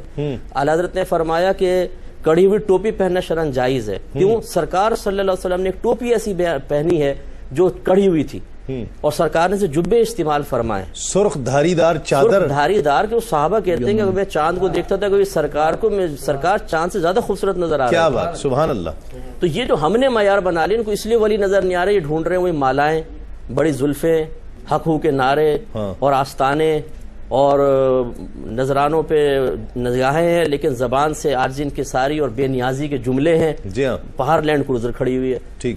تو اس قسم کے جو شعبدہ بازی اور ڈرامے ہیں، ہم بعض اوقات ان کو سمجھتے ہیں کہ یہ معیار ہے. لیکن میں یہ نہیں کہہ رہا ہوں کہ جو ایسا کر رہا ہے وہ ولی ہو ہی نہیں سکتا ہے، وہ بھی ہو سکتا ہے. ٹھیک ہے. لیکن یہ غلط معیار یہ ہے جو ہم نے 4 آپ کو بتایا کہ صحیح العقیدہ ہو، عالم ہونا چاہیے، ظاہر باشرہ ہو، اعلانیہ کوئی گناہ نہ کرتا ہو. اگر کوئی ایسا آپ کو نظر آ جائے کسی بھی لباس میں ہو، پھر پراڈو راڈو نہ دیکھیں کوئی. دیکھیں میں آپ سے ایک عرض کرتا ہوں، شاہ صاحب ماشاءاللہ اللہ نے کتنی خوبصورتی سے ان کو نوازا. ویسٹ کوٹ پہنی ہوئی ہے، ٹوپی خوبصورت سی پہنی ہوئی ہے. آپ دینا سے بتائیں کہ میدان معاشر میں پہنچیں گے ان کو سائڈ میں کھڑا کر دیا جائے گا کہ آپ نے ویسٹ کوٹ پہنی تھی، ٹوپی پہنی، سائڈ میں آ جاؤ اور یہ مالا والی سرکار آگے آ جائے، ڈنڈے والی سرکار تم جنت میں چلے جاؤ کیونکہ تم نے لباس ایسا نہیں پہنا تھا. یہ بالکل معیار غلط ہے، اپنے پاس سے بنائے ہوئے معیار ہیں. اصل یہ ہے جو ہمارے نبی کریم صلی اللہ علیہ وسلم نے معیار ارشاد فرمایا. جی اگلا سوال. جی ایک یہ انہوں نے پوچھا کہ اعتکاف میں سے نامحرم سے گفتگو کر سکتے ہیں کہ نہیں. دیکھیں بلا ضرورت تو نامحرم سے اعتکاف کے بغیر بھی گفتگو نہیں کر سکتے. اعتکاف میں کوئی اضافی پابندیاں نہیں ہو جاتی ہیں، اور ضرورتاً چاہے غیر اعتکاف ہو چاہے اعتکاف ہو گفتگو کی جا سکتی ہے. قرآن پاک یہ کہتی ہیں کہ ہم دیکھ سکتے ہیں قرآن پڑھتے ہوئے ٹی وی وغیرہ دیکھنا، تو بہتر یہ کہ جب آپ قرآن کی تلاوت کر رہے ہیں تو ٹی وی نہ دیکھیں، اور اگر ٹی وی پہ کوئی ایسا معلوماتی پروگرام آ رہا ہے جس سے علم دین میں اضافہ ہو تو پھر قرآن کو بعد میں آپ پڑھ لیں، پہلے وہ پروگرام دیکھ لیجیے. لیکن انہوں نے کہا کہ یہ بعض اوقات حکم ہوتا ہے کہ وضو کا پانی صاف کر لیں، حالانکہ تحیت الوضو میں ہے کہ وضو کا پانی ہونا چاہیے. دیکھیں وہ صاف کرنے کی تلقین بھی یہی کی جاتی ہے کہ اتنا صاف کر لیں کہ ٹپکنا موقوف ہو جائے، بلکہ تری تو چھوڑنے کا حکم ہے. اور تحیت الوضو کے لیے یہی کہا جاتا ہے کہ اعضاء خشک ہونے سے پہلے 2 رکعت نفل پڑھیں گے تو تحیت الوضو بنے گی. تو دونوں میں کوئی ٹکراؤ نہیں ہے، بالکل دونوں میں موافقت ہے. ٹھیک ہے. یہ گفٹ دیا ان کو آنٹی نے، ہیرا شاید دیا تھا، یہ ہم ڈسکس کرنا چاہیں گے لیکن ایک وقفے کے بعد ہیلے پہ گفٹ دیے جا رہے ہیں. جی ایک مختصر سا وقفہ، لوٹتے ہیں اس یقین کے ساتھ آپ کہیں نہیں جائیں۔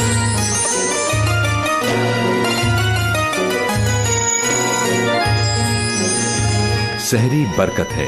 حضرت انس بن مالک رضی اللہ عنہ سے مروی ہے کہ رسول اکرم صلی اللہ علیہ وسلم نے فرمایا، سحری کھایا کرو کیونکہ سحری میں برکت ہے۔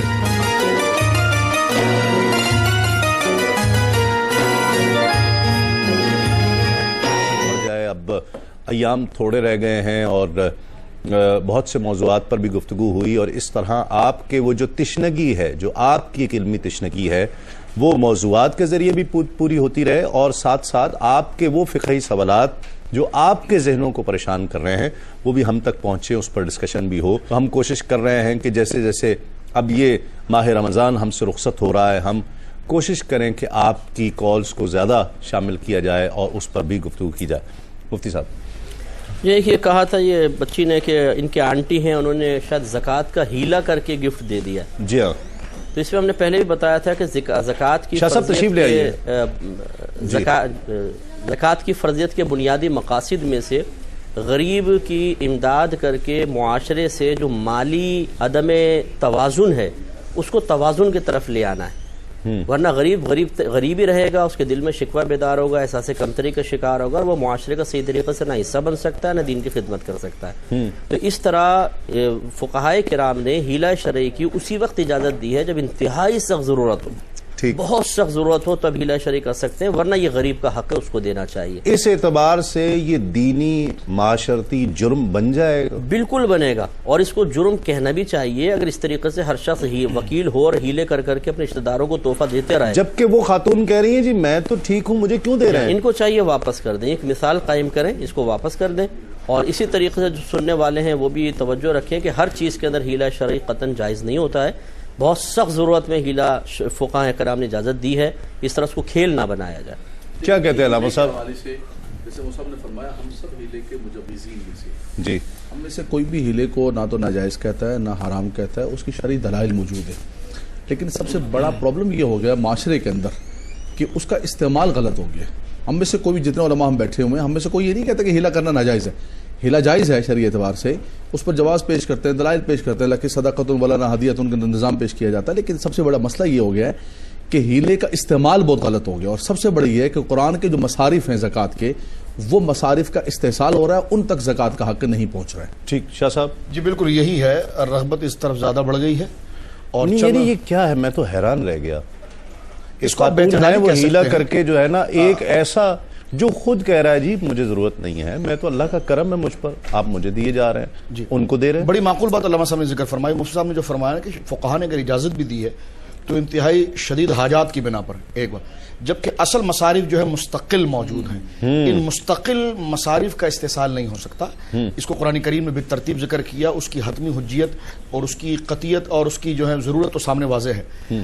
اب جہاں ہوتا یوں ہے کہ ہمارے وہاں کبھی کسی مسئلے کو اگر عام کر دیا جاتا ہے، وہ چاہے فروعات میں سے ہو یا جزیات میں سے ہو یا نچلے درجے کا کوئی مسئلہ ہو، پھر ایک نیا مسئلہ ہوتا ہے تو میں اس کو کس طرح آپ کے سامنے سمجھاؤں کہ جناب میں بڑا پڑھا لکھا ہوں، یا میں اس کو جناب جو ہے کہ وہ کس طرح میری قابلیت اور صلاحیت کیسی، یہ بات تو جو اجماعی مسئلہ ہے اس سے ہٹ کر پھر ہم اس طرح اترنا شروع کرتے ہیں، جس طرح مفتی صاحب قبلہ نے بھی ذکر فرمایا، گزشتہ پروگراموں بھی ہوا مسجد کا، فنائے مسجد کا مسئلہ۔ جی ہاں، اب فنائے مسجد میں معتکف جا سکتا کہ نہیں جا سکتا یہ الگ مسئلہ ہے، ٹھیک ہے۔ آج کل اگر اس پر بات ہوئی، کچھ علماء نے اگر اس پر جواز کی فتوے دے بھی دیے ہیں تو وہ اس حسن نیت سے دیے ہیں کہ اگر کوئی چلا گیا تو ہم یہ نہیں کہیں گے کہ جناب اس کا اعتکاف ٹوٹ گیا۔ ٹھیک ہے، میرے پاس کل مسجد میں صاحب آیا اور مجھ سے کہا کہ ہمارے وہاں یہ اہتمام ہے کہ وضو خانے پر ہم نے اعتکاف شروع کیا ہے۔ اب آپ دیکھیے یہ وہ افراط و تفریط کہ جس میں ان کی بھی ذمہ داری جنہوں نے جواز کا فتویٰ دیا ہے، اور جو اس طرف آ رہے ہیں یا جو اس کی تبلیغ کر رہے ہیں ان کا بھی لیے ضروری ہے، اور جو اس کی تنفیذ کر رہے ہیں، جو اس کو نافذ کر رہے ہیں ان پر بھی ضروری ہے۔ اگر یہ خرافات کی طرف گئے تو یقیناً وہ ذمہ دار ہوں گے،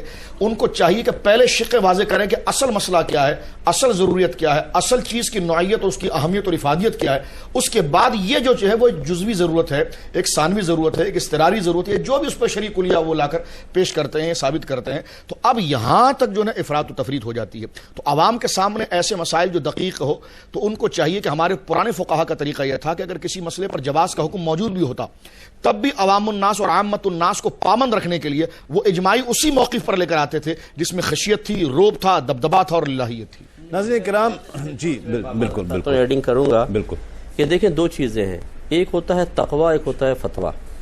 جب مختلف فی مسئلہ آئے نا تو صاحب تقوی محتاط مسئلہ ہی اختیار کرے گا. واہ واہ واہ، ٹھیک ہے نا.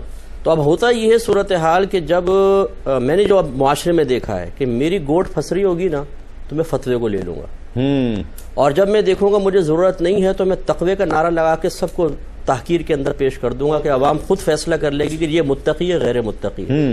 اعلیٰ حضرت امام علیہ سنت سے کویسچن ہوا کہ ایک عالم دین ہاتھ ملاتے ہوئے ہاتھ کھینچ لیتے ہیں، ہاتھ چومنے نہیں دیتے، صحیح ہے؟ اب یہ تقویٰ تھا نا. اعلیٰ حضرت نے جواب دیا اگر اس معاشرے کے اس ماحول کے اکثر علماء کے ہاتھ چومے جاتے ہیں تو ان کا ہاتھ کھینچنا مکروہ ہے. فرمایا اس لیے کہ اس عالم کی وقت تو لوگوں کے دل میں پیدا ہوگی لیکن دوسروں کے لیے تحقیر کا پہلو بھی نکلے گا. تو اس لیے جو تقوی کی طرف آتا ہے وہ تقوی کی ہی تعلیم دیتا ہے، اس کو تو چاہیے کہ اس مسئلے میں شدید احتیاط کرے، اور وہ بلا ضرورت وہاں پہ بس گئے اور بھائی فوراً اندر آؤ بس. چاہے جائے کہ ہمارے یہاں یہ ہو رہا ہے کہ جیسے حضرت نے ارشاد فرمایا کہ فنائے مسجد میں اعتکاف ہو رہے ہیں. مجھے ایک شخص نے بتایا، میں نے آپ کو بتایا بھی تھا، میں نے کہا آپ نے اعتکاف کیا؟ کہاں؟ کہہ رہا وہ نیچے ایک حجرہ ہے ادھر کیا ہے. کیوں کیا ہے؟ وہ اوپر نیند نہیں آتی، نیچے اے سی لگا ہوا ہے. اللہ، یہ صورتحال ہو جاتی ہے. ناظرین کرام، بات یہ ہے کہ دیکھیے یہ علماء کہہ رہے ہیں ہیلے کے تعلق سے جو بات ہو رہی ہے، ورنہ یہ عام جو عوام الناس ہیں وہ یہ الزام علماء کرام پر ہی تھوپا کرتے تھے اور انہیں ہی مورد الزام ٹھہرایا کرتے تھے کہ یہ مولوی ہیں جو ہمیں ہیلے کی صورت نکال کر اور کہتے ہیں جی ہمیں دے دو، ہم اس کو بہتر جگہ پر پہنچا دیں گے. آپ فرق دیکھیے، آپ کا جو اعتبار ہے، آپ کا جو اعتماد ہے یہاں کے علماء کرام پر، علماء کرام اس اعتماد کو ساتھ لے کر چل رہے ہیں. قرآن و سنت کا حکم آپ کو بتا رہے ہیں. یہ علماء ہی ہیں جو کہہ رہے ہیں کہ اس طرح کا ہیلہ یہ بہت غلط چیز ہے اور یہ دین میں، معاشرے میں ایک عجیب کیفیت پیدا کر رہا ہے کہ جس سے ایک عدم توازن اور بے اعتدالی پائی جا رہی ہے، تو اس سے پرہیز کرنا چاہیے. یہ بات قابل توجہ ہے. جی مفتی صاحب. جی ایک ہی غلمان کا ایک سوال میرے پاس تھا. جی میں نے آپ سے گزارش کی تھی کہ بالکل میں نے بھی دینا ہے، شاہ صاحب نے بھی دینا ہے. جی غلمان کے حوالے سے دیکھیں قرآن مجید کے اندر دو لفظ استعمال ہوئے ہیں. جہاں حوروں کا ذکر ہے، جنتی نعمتوں کا ذکر ہے، وہاں ولدان کا ذکر ہے اور غلمان کا ذکر ہے، اور اس کے ساتھ مخلدون کی شرط بھی ہے اور مخلدون کی صفت بھی ہے کہ وہ بچے ہوں گے، نو عمر بچے نوجوان ہوں گے اور ان کی ہمیشہ یہ نوجوان ہی رہیں گے. تو اس میں کوئی حوروں کے لیے یا کوئی مردوں کے لیے کسی کے لیے نہیں، یہ صرف خدمت کے لیے. یطوف علیہم ولدان مخلدون باکواب و ابارق، وہ جنتیوں کی خدمت کے لیے اپنے ہاتھوں میں کاسے لے کر اور ان کی خدمت کے اندر اللہ تبارک و تعالی نے متعین فرمائے ہوں گے. ٹھیک، ایک مختصر سا وقفہ، لوٹتے ہیں اس یقین کے ساتھ آپ کہیں نہیں جائیں.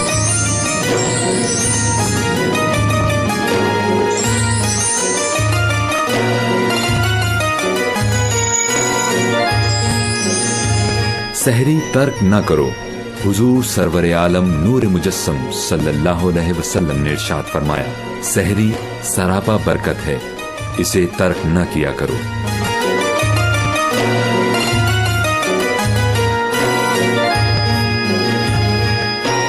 خوش آمدید. آپ پروگرام دیکھ رہے ہیں رحمت سحر، تسیم صابری کے ساتھ. کچھ سوالات مزید ابھی باقی ہیں، ان کے بھی جوابات شامل کرتے ہیں. بہن نے کہا کہ جیسے ہم روحانی علاج کروائیں اور پھر تعویذ پہنتے تو یہ شرک تو نہیں ہے.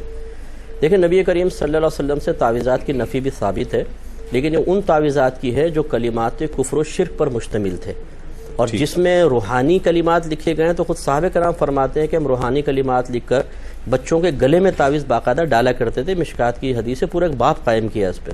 تو اس قسم کے تعویذات یہ ایک طریقہ علاج ہے، جیسے دوا سے ہم علاج کرتے ہیں اسی طریقے سے تعویذات بھی اللہ کا مبارک نام علاج کے لیے استعمال کیا جاتا ہے.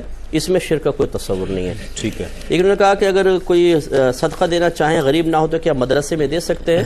تو بالکل دے سکتے ہیں، اور بڑے عزت اور احترام کے ساتھ دینا چاہیے. اور کوشش یہ ہونی چاہیے کہ ہمارا ایک ذہن بن گیا ہے کہ مدرسے میں زکوٰۃ ہی دینی ہے، مدرسے میں خیرات یا صدقات ہی دینے ہیں. مدرسے کے اندر عزت اور احترام کے ساتھ وہ اللہ تعالیٰ کے رسول کے قاصد ہیں، وہ بچے پڑھ رہے ہیں، دین سے پڑھ رہے ہیں، تو آپ ڈونیشن وغیرہ خاص طور پہ ایسے دیں. یہ ہم نے ایک تصور بنا لیا ہے کہ مدرسے کو یہ دینا ہے اور عام جگہ پر دوسرا اس طرح کا دینا ہے مال، تو یہ ایک منفی پہ تصور مدرسوں کے لیے قائم ہوتا ہے.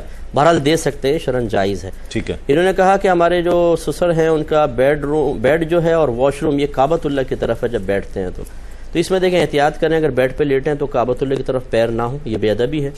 لیکن یہ ایسی بے ادبی نہیں ہے کہ جس پہ گناہ کا اطلاق ہو، نہیں کرنا چاہیے گناہ کا اطلاق نہیں. لیکن جو واش روم ہے اس میں نبی کریم صلی اللہ علیہ وسلم نے صراحتاً منع فرما دیا ہے. لہٰذا ہمارے علماء کے نزدیک، علماء اناف کے نزدیک، کعبۃ اللہ کی طرف رخ کر کے پیٹ کر کے قضاء حاجت کرنا یہ مکروہ تحریمی ہے. لیکن اگر بالفرض آپ وہاں جاتے ہیں، اسٹے کرتے ہیں اور آپ کو کوئی ایسی صورتحال دوسرا کوئی واش روم نظر نہیں آتا ہے تو یہ صحابہ کرام سے یہ ثابت ہے. بخاری کی روایت ہے، تعلیقات بخاری میں ہے، وہ ایک علاقے کا خاص بتاتے ہیں جب ہم وہاں پر گئے تو وہاں کے قبلے، وہاں کے واش روم قبلہ رو تھے تو ہم تھوڑا ٹیڑھا ہو کر بیٹھا کرتے تھے. تو مجبوری کی جب بھی کوئی ایسی کیفیت آ جائے تو حتی الامکان کعبۃ اللہ سے رخ پھیر کر کسی ترتیب سے ایسا بیٹھیں کہ رخ یا پیٹھ کعبۃ اللہ کی طرف نہ ہو. ٹھیک ہے. لیکن انہوں نے کہا کہ ماں کا حکم ماننا فرض ہے اور داڑھی رکھنا سنت ہے. اب ماں حکم دے رہی ہے داڑھی کاٹیں، سنت پوری کروں کہ فرض پورا کروں؟ دیکھیں داڑھی رکھنا سنت ہے، لیکن جب نبی کریم صلی اللہ علیہ وسلم کا حکم آ جائے تو اس کو ماننا فرض اعظم ہے. یہاں حکم ہے، اگر سرکار کا حکم نہ ہوتا، صرف ایک عمل مبارکہ ہوتا تو پھر آپ کہہ سکتے تھے کہ سنت بمقابل فرض ہے. لیکن جب سرکار کا فرمان ذیشان آ جائے تو پھر فرمان کے مقابلے میں ہے. اب ماں کا حکم سرکار کے حکم سے آگے نہیں ہو سکتا، داڑھی رکھنا ضروری ہوگا. بحث بھی نہ کریں لیکن داڑھی رکھ لیں. یہ کہتے ہیں کہ یہ اچھی تو جواب دے دیا، وہ باقی ہو گئی. ٹھیک ہے، ہو گیا. ناظرین، وقت ہے سنہری بات کا، اور آج کی سنہری بات کے لیے جس بات کا میں نے انتخاب کیا ہے کہ جب نمازی سجدہ کرتا ہے، آپ سجدے میں جاتے ہیں تو اس کے دماغ کی شریانوں میں خون کا بہاؤ تیز ہو جاتا ہے، دماغ تک پہنچتا ہے. اور یاد رہے، آپ تجربہ کر لیجئے، اور کسی بھی صورت میں خون دماغ تک اس طرح نہیں پہنچتا ہے جس طرح توازن کے ساتھ اور اعتدال کے ساتھ سجدے کی صورت میں پہنچتا ہے. اس سے ہوتا یہ ہے کہ سجدے کی حالت میں دماغ، آنکھوں اور سر کے دیگر حصوں کی طرف خون متوازن ہو جاتا ہے، جس سے دماغ اور نگاہ تیز ہوتی ہے، مثبت اثرات مرتب ہوتے ہیں. اور پھر یہ بھی کہا جاتا ہے کہ سجدے میں جب ہتھیلیوں کو زمین پر رکھا جاتا ہے اور کوہنیوں کو اٹھا لیا جاتا ہے تو ہاتھوں کی گرفت مضبوط ہوتی ہے. تو یہ ہاتھوں کی گرفت مضبوط کرنے کے بھی اس طرح مطلب اس میں فائدہ مند ہو سکتا ہے. اور اس کے ساتھ ساتھ یہ جو سجدہ ہے، اس صورت میں تو جس طرح سے، جس بیلنس انداز سے، توازن کے ساتھ خون آپ کے دماغ کو پہنچتا ہے کہ جو پہنچنا چاہیے. بہت سے دیکھا گیا ہے کہ ایکسرسائز کرواتے ہیں کہ الٹا بالکل لٹک جائیں آپ تاکہ آپ کا خون جو ہے وہ آپ کے دماغ تک پہنچے. یہ اس سے کہیں زیادہ بہتر ہے کہ آپ سجدے کی حالت میں ہوں اور خون بہت توازن کے ساتھ آپ کے اور بہت اعتدال کے ساتھ آپ کے سر میں پہنچے گا، دماغ میں پہنچے گا. اس سے دماغ بھی تیز ہوگا، آنکھیں یقیناً آپ کی نظر تیز ہوگی اور سر کے دیگر حصوں میں فائدہ ہوگا. سرکار دو عالم صلی اللہ علیہ وآلہ وسلم کا فرمان سماعت فرمائیے. سرکار نے فرمایا کہ جس وقت تو سجدہ کرے تو اپنے ہاتھوں کو زمین پر رکھ اور اپنی کوہنیوں کو بلند کر لے. جس وقت سجدہ کرے اپنے ہاتھوں کو زمین پر رکھ اور اپنی کوہنیوں کو بلند کر لے. میڈیکل سائنس آج ہمیں یہ بتا رہی ہے، میرے اور آپ کے آقا نے کم و بیش 1450 سال پہلے ہمیں یہ بات بتا دی تھی. کیا بات ہے سرکار دو عالم صلی اللہ علیہ وآلہ وسلم کی کہ پھیلائے ہوئے گوشائے دامان تجسس، پھیلائے ہوئے گوشائے دامان تجسس سائنس محمد کا پتہ پوچھ رہی ہے. آج کا سوال ایک مرتبہ پھر نوٹ فرما لیجئے. قرآن پاک کی 50ویں سورت کون سی ہے؟ قرآن مجید کی 50th سورت کون سی ہے؟ سورہ قاف، سورہ رحمان یا سورہ ملک؟ سورہ قاف، سورہ رحمان یا سورہ ملک، ان تینوں میں سے ایک جواب ٹھیک ہے. آپ جواب دینے کے لیے میسج کے ذریعے پروگرام میں شامل ہو سکتے ہیں اور جیتنے والے کو جنون گارمنٹس کی جانب سے گفٹ ہیمپر پیش کیا جائے گا. خوف خدا کے تعلق سے اختتامی کلمات. دیکھیے جی، خوف خدا یہی ہے کہ اللہ تبارک و تعالیٰ کی بہت بڑی نعمت ہے، اور جیسے کہ کل بھی آپ نے ذکر فرمایا تھا بہت اچھی آنسو کے حوالے سے بھی کہ جس کو اللہ تبارک و تعالیٰ خوف خدا میں رونے والی آنکھیں عطا فرمائے. لیکن امام غزالی رحمۃ اللہ تعالیٰ نے فرمایا کہ خوف یہ نہیں ہے کہ اچانک انسان کے دل میں وقتی طور پر ایک غبار پیدا ہو اور عورتوں کی طرح روئے اور لا حول ولا پڑھے اور اس کے بعد انسان جو ہے نا بھول جائے اور اسی طرح نفسانی خواہشات کے اندر انسان اتر جائے. تو اصل چیز یہ ہوتی ہے کہ اس خوف کے اثرات آپ کی زندگی کے اندر مرتب ہوں. آپ خوف خدا کا نام لیتے ہوں, خوف خدا کا ذکر کرتے ہوں, یا آپ کہیں کہ میرے اندر خوف خدا ہے لیکن اس کے بعد تھوڑے عرصے بعد آپ بالکل دنیا کے اندر ایسے مگن ہو جائیں, فرمایا یہ نہیں ہونا چاہیے. بزرگان دین نے فرمایا کہ انسان خوف خدا کے اندر اگر نہیں رو سکتا ہے تو رونے جیسی شکل بنائے, لیکن اس کا یہ مطلب نہیں ہے کہ آپ صرف شکل پر اکتفا کرنا شروع کر دیں. یعنی آج یہ ایک اللہ تعالیٰ محفوظ فرمائے, مجھے بڑی شرم آ رہی کہتے ہیں, ایک آرٹ بھی ہو گیا ہے. آپ دعا کے اندر جتنی زیادہ سے زیادہ شکل بنا سکتے ہیں, جتنا زیادہ سے زیادہ رونے کا وہ ڈرامہ کر سکتے ہیں, تو سمجھا جاتا ہے کہ یہ بڑی زبردست قسم کی دعا ہوئی. تو ایسا شکل بنانے سے, جیسے مصعب نے ذکر فرمایا کہ صحابہ کرام تکلفات سے بالکل پاک تھے. نبی کریم صلی اللہ علیہ وسلم نے اپنی شریعت کی وما انا من المتکلفین, شریعت کے اندر کبھی بھی تکلف, وہ مراد یہ ہے کہ انسان ایک اپنے اندر رقت پیدا کرنے کی کوشش کرتا ہے. ٹھیک ہے. وہ ایک بزرگ دعا مانگ رہے تھے, تو بعد میں ہمارے ایک دوست ہیں, انہوں نے کہا کہ آپ دعا تو مانگ رہے تھے لیکن آپ کا رونے کا مجھے کہیں سے نظر نہیں آ رہا تھا. شاہ صاحب بھی اس مجلس کے اندر تھے. قوم کو تو آپ کہہ رہے تھے کہ روئیں رہیں, لیکن آپ کا مجھے, تو ایسا نہ ہو کہ آپ ایک اللہ تعالیٰ محفوظ فرمائے دعا بھی ایک آرٹ کی طرح بن جائے. وہ ایک مولوی صاحب دعا کر رہے تھے, 45 منٹ 50 منٹ دعا ہو گئی, تو بعد میں آیا اور کہنے لگے حضرت یہ ہماری دعا قبول نہیں ہوئی. انہوں نے کہا جی آپ کو کیسے پتا؟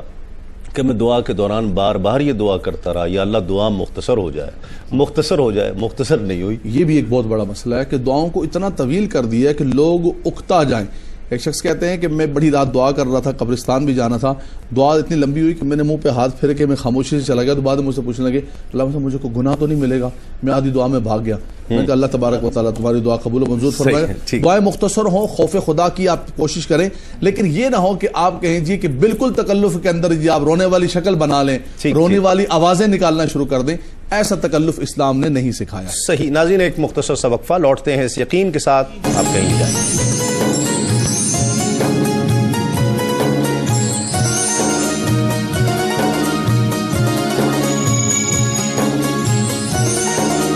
دو حج اور 2 عمرے کا ثواب.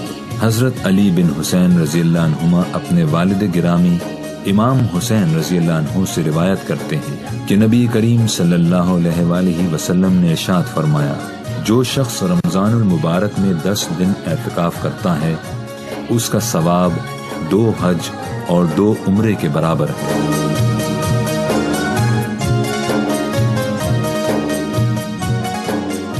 ناظرین خوش آمدید, آپ پروگرام دیکھ رہے ہیں رحمت سحر تسلیم صابری کے ساتھ, اور خوف خدا آج کا موضوع تھا جس پر کچھ گفتگو بھی ہو پائی. شاہ صاحب کس طرح کنکلوڈ کرتے ہیں؟ یقیناً دیکھیے کہ ایمان جو ہے وہ خوف اور امید کے مجموعے کا نام ہے. ٹھیک ہے, بے شک. اس کی ملی جلی صورت کا نام ایمان ہے, اور یہی جو ہے کہ وہ جہاں خوف ہے وہاں امید بھی ہے. اور آپ دیکھیے میں صرف اس میں یہ عرض کرنا چاہوں گا کہ اللہ رب العالمین کا خوف کتنا محبوب وظیفہ ہے. کسی سے خوف ہوتا ہے تو بندہ اس سے بے چین ہوتا ہے, اچاٹ ہوتا ہے. اور یہ اتنا محبوب وظیفہ ہے کہ جتنا آپ کو خدا کا خوف ہوگا اتنا آپ کو رب سے پیار ہوگا. واہ. اگر کوئی شخص ہمیں باندھ کر رکھے, مارے پیٹے, تو ہم سوچتے ہیں کہ ٹھیک ہے تو آزاد کر دے, پھر تجھے دیکھ لیں گے. یہ ڈرائے تو کہتے ہیں ٹھیک ہے بس ہماری طاقت آنے دے, پھر ہم تجھے دیکھ لیں گے. لیکن یہ تقاضا بندگی میں کتنا پیارا حسن ہے. آپ دیکھیں جس قدر بندہ خاشع ہوتا ہے, جتنا اللہ رب العالمین سے ڈرتا ہے, اتنا ہی اللہ رب العالمین سے محبت کرتا ہے. تو دراصل خوف ہی تقاضے بندگی ہے, اور ایک بڑی امید ہے بندے کی مغفرت کے لیے, بلکہ حسن عبادت اگر آپ کسی کو کہیں تو وہ خشیت الہی. واہ. جی مفتی صاحب. جی ہاں, دیکھیں خوف خدا کے جیسے فضیلت وغیرہ بیان ہوئی, یہ مسلمہ ہے. اصل اب کوشش ہونی چاہیے سب سے پہلے اس کا حصول, اور اس کے بعد اس پر استقامت. یہ 2 چیزیں انتہائی امپورٹنٹ ہیں. حصول کے لیے ایسے لوگوں کے درمیان رہنا جو واقعی خوف خدا رکھنے والے ہوں, قرآن کی ان آیات کا مطالعہ, احادیث کا مطالعہ, بزرگوں کے واقعات جن میں خوف خدا سے متعلق مواد موجود ہو, اسے انسان کثرت سے پڑھے تو خود بخود کیفیت تبدیل ہونا شروع ہوتی ہے. صحیح. اور پھر اس پہ استقامت کے لیے یقیناً ان تمام امور پہ دوام اور استقامت چاہیے. کہ پھر یہ ایک دفعہ آپ نے پڑھ لیا, کوئی کیفیت بدل گئی, اگر ہم اس کو چھوڑ دیں گے, ایسے لوگوں کی صحبت چھوڑ دیں گے, کچھ عرصے بعد قلب کی کیفیت بدل جائے گی. قلب کو ایک کیفیت پر رکھنے کے لیے تکلف کی ضرورت ہے. تو پھر یہ تمام امور کے بار بار عذابات کو ہم سنیں, پڑھیں, اور ایسے لوگوں کی صحبت میں رہیں تو انشاءاللہ خوف خدا میں استقامت رہے گی. اور جیسے شاہ صاحب نے فرمایا کہ اس کے ثمرات ظاہر ہوں گے, جس سے 2 بڑے ثمرات ہیں کہ عبادت کا ارتکاب استقامت سے, اور گناہوں سے اجتناب پر پابندی حاصل ہو جائے گی، اور یہ ہماری فلاح کے لیے کافی ہے۔ صحیح، میں بہت شکر گزار ہوں تمام احباب کا، آپ تشریف لائے، بہت شکریہ، اور فیصل بھائی انشاءاللہ آخر میں کلام پیش کریں گے۔ ناظرین کرام، جس طرح خوف خدا کے تعلق سے گفتگو ہوئی، خوف، امید اور ایمان خوف اور امید کے درمیان کی چیز ہے۔ بات یہ ہے کہ اللہ رب العزت کا خوف اس کے رحمان ہونے یا اس کے رحیم ہونے کے منافی نہیں ہے۔ یہ جو تصور کیا جاتا ہے نا کہ وہ رحمان ہے، وہ رحیم ہے، وہ تو معاف کرنے والا ہے، خوف کیسا، ڈر کیسا، ہم تو اس سے پیار کرتے ہیں۔ وہ ہستی کہ جن کے لیے سرکار دو عالم صلی اللہ علیہ وآلہ وسلم نے جنت کی بشارت دے دی ہو، ان 10 کائنات کی ان شخصیات میں سے کہ جو چمکتے دمکتے ستارے جن کے لیے سرکار دو عالم صلی اللہ علیہ وآلہ وسلم کی زبان مبارک سے جنتی کہہ دیا گیا ہو، وہ فاروق اعظم جیسی شخصیت فرماتے ہیں کہ اگر یہ اعلان ہو جائے اور اگر یہ کیفیت بن جائے کہ سب لوگ دوزخ میں جائیں گے اور ایک جنت میں جائے گا، تو مجھے رب سے امید ہے کہ وہ جنت میں جانے والا میں ہوں گا۔ اور خوف کا عالم یہ ہے کہ اگر یہ اعلان ہو جائے کہ سب جنت میں جائیں گے اور ایک شخص دوزخ میں جائے گا، تو مجھے اندیشہ یہ ہے، خوف یہ رہتا ہے کہ کہیں وہ جہنم میں جانے والا میں نہ ہوں۔ یہ کون کہہ رہا ہے؟ یہ فاروق اعظم کہہ رہے ہیں، وہ چمکتا دمکتا تابندہ ستارہ کہہ رہا ہے جس کے لیے سرکار دو عالم صلی اللہ علیہ وآلہ وسلم فرما چکے ہیں کہ یہ جنت ہی ہے۔ جنت دنیا میں جس کے لیے جنت کی بشارت ہو چکی ہے، جنت کا اعلان ہو چکا ہے۔ تو کوشش یہ کیجئے کہ جہاں امید ہے، جہاں بہت امید رکھیے، وہاں خوف بھی اللہ رب العزت کا، اس کے خوف سے، اس کے تقوی جو ہے یہ مطلوب ہے، شریعت کو مقصود ہے۔ کل انشاءاللہ ایک مرتبہ پھر آپ سے ملاقات ہوگی اسی پروگرام میں ایک نئے ٹاپک کے ساتھ، شب 2 بجے رحمت سحر میں، اور آج شام نعمت افطار میں 5 بجے آپ سے ملاقات ہوگی۔ تب تک کے لیے اپنے میزبان تسلیم احمد صابری کو اجازت دیجیے۔ السلام علیکم، تسلیمات۔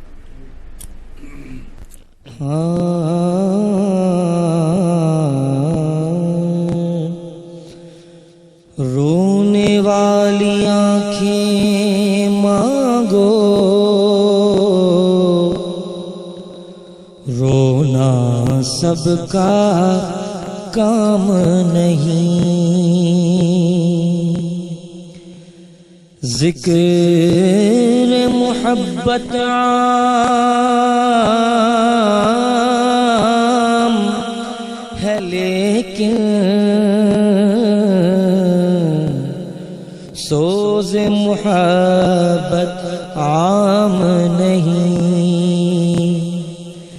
یہ دل کی صدا ہے، دل کی صدا ہر سانس پکارے صلی علی، یہ دل کی صدا ہے، دل کی صدا ہر سانس پکارے صلی علی، مقبول میرے رب ہو یہ دعا ہر سانس پکارے صلی علی، ہر سانس پکارے صلی علی، ہر سانس پکارے صلی علی۔